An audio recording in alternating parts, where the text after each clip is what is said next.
G'day, I'm the Fauna Fetcher, and guess what? We're on another island. This is Magnetic Island.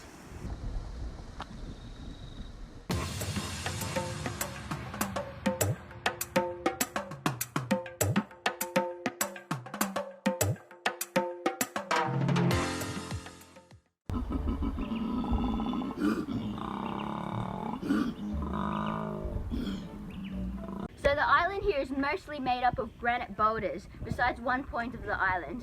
And the population here is around 2,500 people, but in the tourist season, it actually increases up to 8,000 people. What a whopping number, right? The island must be magnetic. Year-round on the island, the temperature lies between 19 and 30 degrees, so I was ready to get sweaty.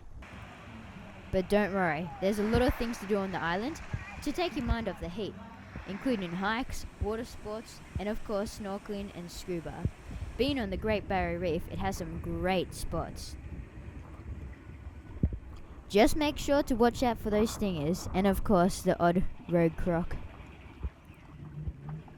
Personally, I loved how the island had that classic Aussie environment with beautiful beaches to swim at. The island is just teeming with wildlife, including frogs, birds, spiders, reptiles, and of course wallabies. There are a few resident macropod species on the island. Whoa, hold on for a second. Time for some education. Now macropod. This means large foot, and referring to wallabies, kangaroos, or portaroos, or any other marsupial within that family. This is the allied rock wallaby, and as you can see they are quite tame. They are used to getting fed by locals and tourists, which allows for people to have an amazing experience with these awesome macropod species. Fauna fact, did you know death adders can strike at 430 kilometers an hour?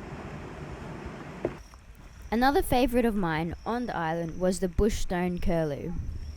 These funny little birds were just everywhere, and the locals just loved them. I was so amazed how well they camouflage in the leaf litter. I bet you didn't spot this guy. I'm liking this lichen, which is the growth on these rocks, because it doesn't like growing in heavy air polluted areas. So the fact that it's growing here is a really good sign for Magnetic Island. It was great to see an area just booming with flora and fauna. Everywhere we turned we saw a different animal. It started raining here on Maggie Island and we found some friends. These are green tree frogs, but also there's 10 species of frogs on Maggie Island, which is pretty incredible. Make sure you watch out for them when you're here on the island. Whilst on the island, we were searching for one particular animal, and they're pretty hard to find, although we found some pretty cool animals along the way. Here on Maggie Island, we get some really cool classic Australian animals, like the koala, wallabies, and of course the echidnas, like this little guy. So, most people know echidnas are monotremes, which means they're egg-laying mammals, which is really cool.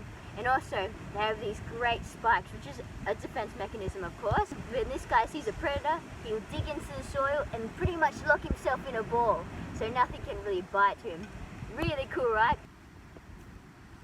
Not only does Magnetic Island have some wicked fauna, but it also has some really cool history from World War II. Just check out these forts. Anybody can access the forts by walking trail, and you are allowed to explore each level of every fort. We found so many little creatures on the island, including reptiles. There was an amazing diversity of skinks and other lizards, and even came across a few other snake species. But finally, after searching many places, we found what we were looking for. This is the death adder. Okay, so the death adder is ranked number 9 on the venom scale of the most venomous land snakes. They're an ambush predator, so she waits sitting there in the leaf litter for her prey to come to her. She's not an active hunter. You can see on her tail there, she has a little lure, which she puts next to her face, and she lures the prey in, just wobbling it like this, like it's a worm. There are 7 species of death adder on Australia and its surrounding coastal islands. And the snake is well known for its venom, as it has a paralysis effect. However, not much is known about the death adder that lives on Magnetic Island. and it is common to hear a few people and pets to be bitten each year on the island. The death adder here was actually the main reason for coming to Maggie. We're actually doing some research, and I have the main PhD student studying these guys to tell us a bit more about them. So, why are we studying these guys on Maggie Island here? Well, there's very little known about the ecology of the death adder, despite it being widespread around Australia and pretty iconic Australian snake. So if we can better understand their ecology and their microhabitat preferences, then hopefully we can reduce the human-wildlife conflict. And same thing with the pet-wildlife conflict as well. Of course, yep, definitely. Great stuff here on Maggie Island. Excellent. So thank you so much for watching my Doco on Magnetic Island, and I hope you learnt something. Stay tuned for more Fauna Fetcher adventures, and I'm the Fauna Fetcher, and I'm flying out. Hey Fauna Fetcher, there's something hanging out of your pocket. That's just Casper. She's cool.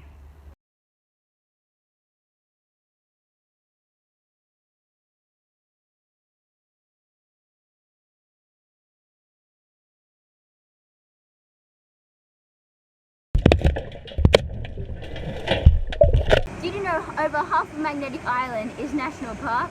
Pretty cool, right? Wait. Guess what I am? Guess it. Go on, say it. Hello. What? Fauna Fetcher. An allied wallaby getting eaten by a Tyrannosaurus Oh Rex. my god!